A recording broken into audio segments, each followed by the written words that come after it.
వెళ్ళిపోయినా కూడా వెళ్దామనుకున్నా కూడా మధ్యలోకి వెళ్ళినాక అటు ఇటు కాకుండా మునిగిపోవచ్చు. అందుకని ఏదైనా బల్లకట్టు లాంటిదో, ఏదైనా పడవ లాంటిదో, ఏదైనా ఓడ లాంటి దాన్ని సహాయంగా తీసుకుని అవతలకు వెళ్ళాలి, ఈ మాయాన్ని దాటాలి. అట్లాగే ఇక్కడ ఏమంటున్నాడంటే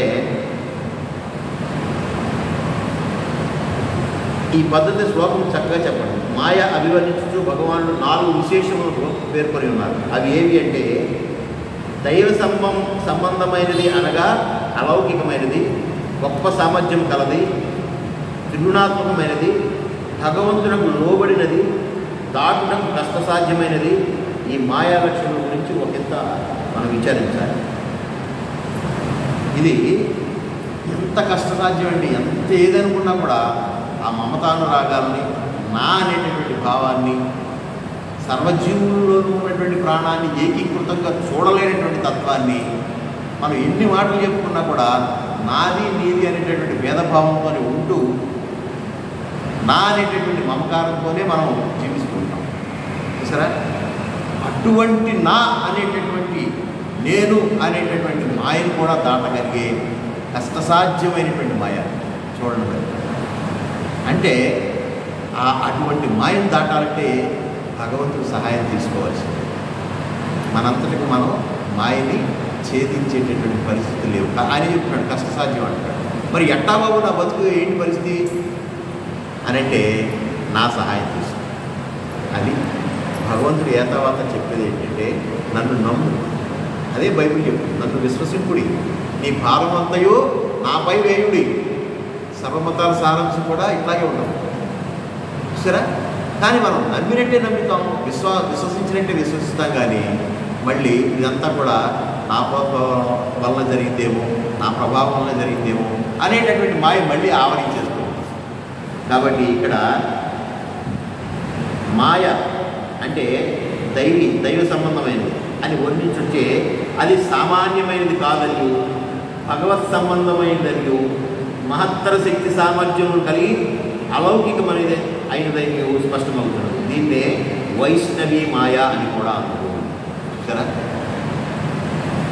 మన మనసే మనని ఎప్పటికప్పుడు మాయలో పడవేసేటటువంటి విధంగా అంత బలంగా మన కర్మలతో కూడి మనం పుట్టాం. సరే, ఇంతటి మాయ నుంచి మనం తప్పించుకోవాలి. అందుకని భగవాన్ సత్సాయి బాబా ఒక మంచి ఉదాహరణ చెప్తారు.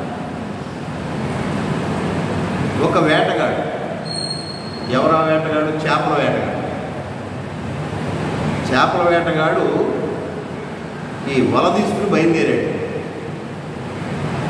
వల తీసుకుని నదీ తీరంలోకి వచ్చి అలా నదిలో నుంచుని ఇలా గట్టిగా వల విసిరితే ఆ వల ఎంతెంత లెక్క పడిందో అంత లోపల ఉన్నటువంటి ప్రతి జీవి కూడా వల్ల చిక్కుపోతుంది. అవునా? కొన్ని జీవులు ఎప్పుడైతే చప్పుడు చేస్తూ లోనకు రాగానే కొన్ని జీవులు దూరంగా, కొన్ని చేపలు దూరంగా పారిపోతానికి ప్రయత్నం చేస్తాయి. అంత దూరం వెళ్ళిపోతున్న దాన్ని కూడా ఇలా గట్టిగా ఇస్తుండటం వల్ల ఆ వల అంత దూరాన్ని పడి దాన్ని కూడా క్యాచ్ చేసేస్తాం. కానీ తెలివిగా వెళ్ళినటువంటి చేపలు ఏం చేసినాయంట, మనం అటుగాదు పారిపోవాల్సింది, మనం ఎవడైతే వేటగాడు మన వేటాడటానికి వచ్చాడు వాడి కాళ్ళ దగ్గరికి వచ్చాడు. కాళ్ళ దగ్గర వల పడవు. వల ఇసిరినప్పుడు అంత దూరం వరకు పడతాయి, కానీ కాళ్ళ దగ్గరికి పడదు. ఎవడైతే మనం వేటాడటానికి వచ్చాడో వాడి కాళ్ళ చుట్టూ మనం వెళ్ళిపోయామనుకో మనం చిక్కుకోకుండా ఉంటాం. అట్లాగే నీకు ఎప్పుడైనా కష్టాలు వస్తే అటు పారిపోవాలి, భగవంతుడి కాళ్ళకు. సరే, భగవంతుడి పాదపద్మాలను ఆశ్రయించావనుకో నువ్వు ఆ వలకు దొరకవు. సరే, తన కాళ్ళ మీద తాను వల వేసుకోలేడుగా. అట్లాగే నువ్వు భగవంతుడిని ఆశ్రయించాలంటే భగవంతుడి దగ్గర అవ్వాలి. కానీ ఆ కష్టాలను చూసి నువ్వు వెనక్కి పారిపోయావంటే నువ్వు ఇవాళగా రేపైనా పట్టుబడిపోతావు. సరే, భగవంతుడిని చేరుకోవాలంటే అసలు భగవాన్ సత్సాయి బాబా చెప్పేది ఇప్పుడు భలే ఆశ్చర్యంగా ఉంటుంది. భగవంతుడికి చేరువుగా ఉన్నవాడికి ఆ మాయ వల ఏమి చేయదురా అన్నాడు. ఆ భరోసా ఇచ్చాడు. ఆ మాయ వల ఏమి చేయదు అనేటటువంటి విషయం గుణమయి అని చెప్పుచే ఈ మాయ త్రిగుణాత్మకమైనది, అనగా సత్వరజస్తమో గుణములే స్వరూపంగా కలది అని తెలుస్తున్నది. మాయకి అంటే ప్రకృతికి వేరు ఆకారం లేదు, త్రిగుణములే దాని ఆకారం కనుకనే గుణమయి అని చెప్పబడింది. మనం మాయ మాయ అంటే వేరుగా ఏం లేదు, మన స్వభావమే మాయ.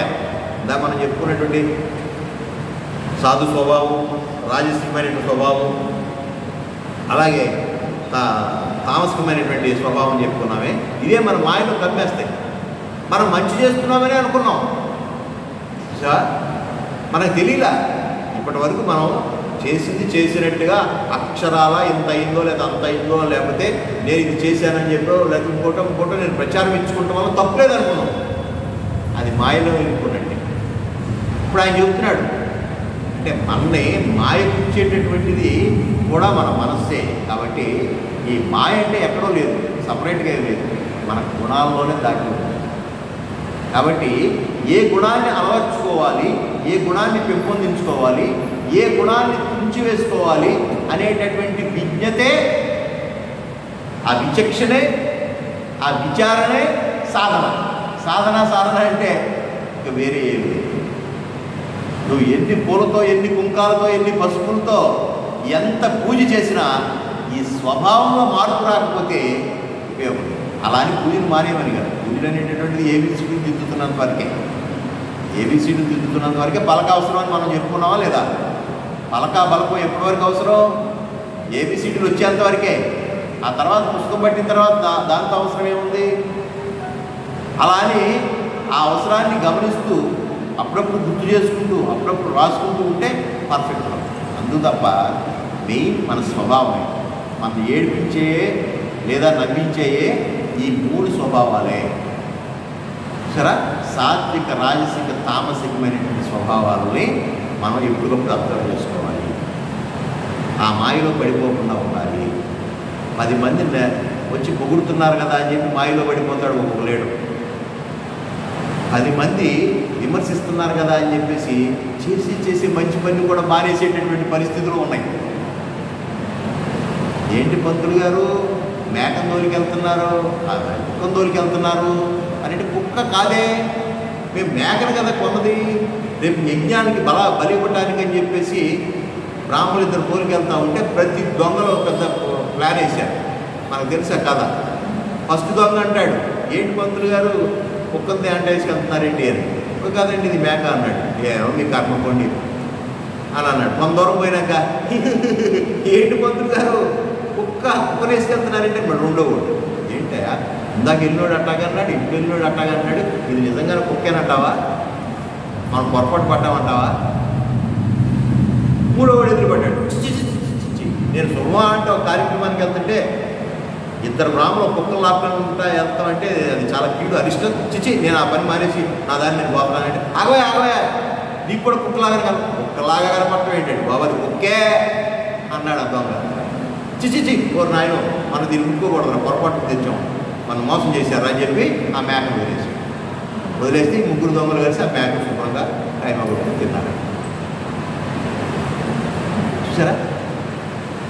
అంటే ఈ ఉదాహరణలో ఒక మంచి పని కోసం చేద్దాం అనుకుని యజ్ఞయాగాదుల్లో బలి ఇవ్వడానికి సంథింగ్ ఏదో మొత్తానికి కాదు, మంచి చేయడం పక్కన పెట్టండి, ఒక కార్యక్రమం చేద్దాం, ఒక మంచి క్రతం అనుకునేటప్పటికీ ఇలా మాయ ఈ రూపంలో వచ్చి అప్పుడు కూడా నువ్వు స్థిరంగా ఉండగలగాలి.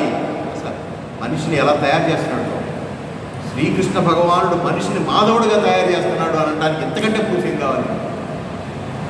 మనిషి ఏ సంఘటనలో ఏ పరిస్థితుల్లో జారిపోతాడో ఆయా పరిస్థితులన్నీ కూడా, ఆయా స్వభావాలన్నీ కూడా నీలోనే ఉన్నాయి, ప్రపంచంలో లేవు. నీలో ఉన్నాయి, నువ్వు ప్రపంచంలో చూస్తున్నావు. చూసారా?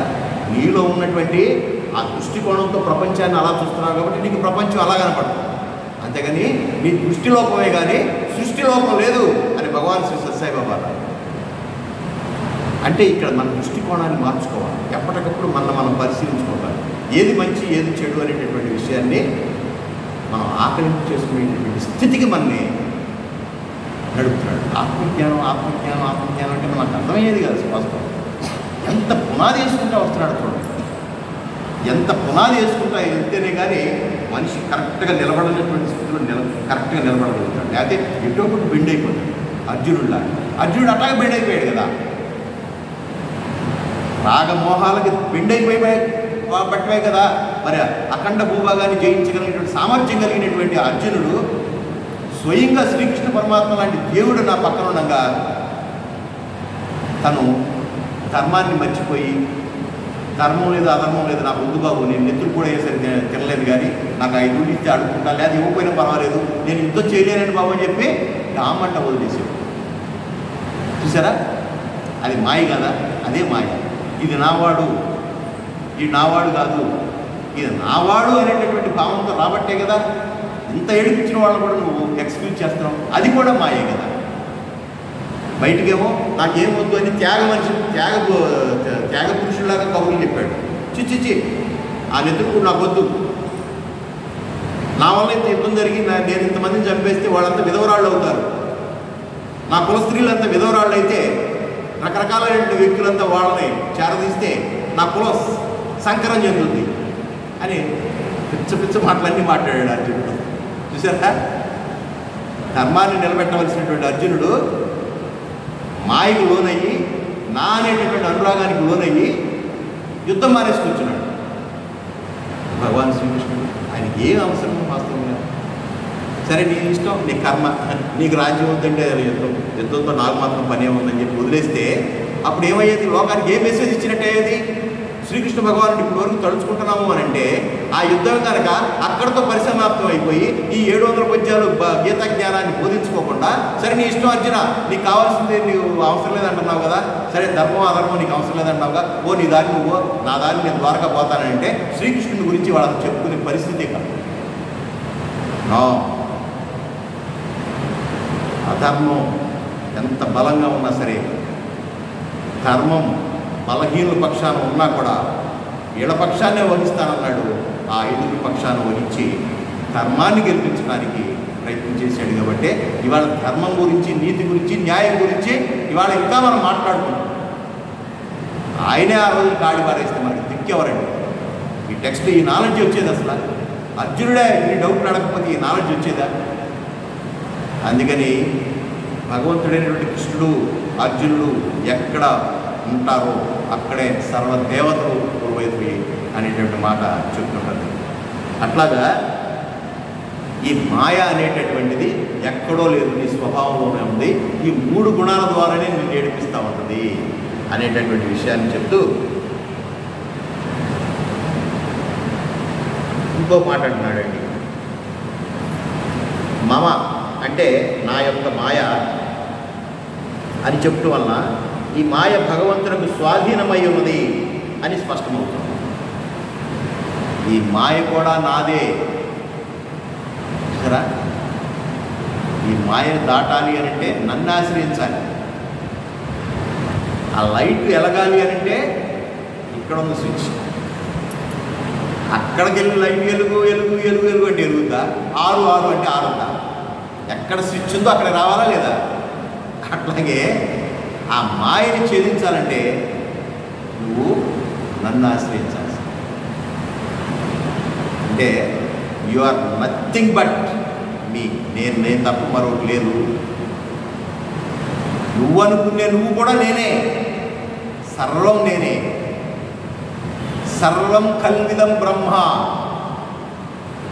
సరే, వేదవాకు ఈ సర్వం కూడా నేనే అని చెప్పకనే చెప్తూ ఈ మాయ కూడా భగవంతుడి యొక్క స్వాధీనమై ఉన్నదని స్పష్టమవుతుంది. ఇండ్లలోని పెంపుడు మృగములు యజమానికి లోబడి ఉంటున్నట్లు మాయ పరమేశ్వరునికి లోబడి ఉన్నది. మన ఇంట్లో కుక్క ఏయ్ అనగానే ఆగిపోతుంది, బయట వాళ్ళు వచ్చినప్పుడు ఆగదు, మన మీద పడిపోతుందని ఆయ్ అని మనం అనే వరకు కూడా ఎగబడతాను. ఎప్పుడైతే యజమాని గట్టి కేకలేసాడో ఆగి, అంటే ఆ మాయ కూడా ఆ యజమాని చేతిలో ఆ కుక్క ఎలా ఉందో అట్లాగే మాయ కూడా భగవంతుని ఆధీనమై ఉన్నది. అందుకని నువ్వు మాయా ప్రపంచంలో బ్రతుకుతూ ఈ మాయని జయించాలి అని అంటే నువ్వు ఎవరిని ఆశ్రయించాలి? యజమాని కేకేయాలి. అందుకని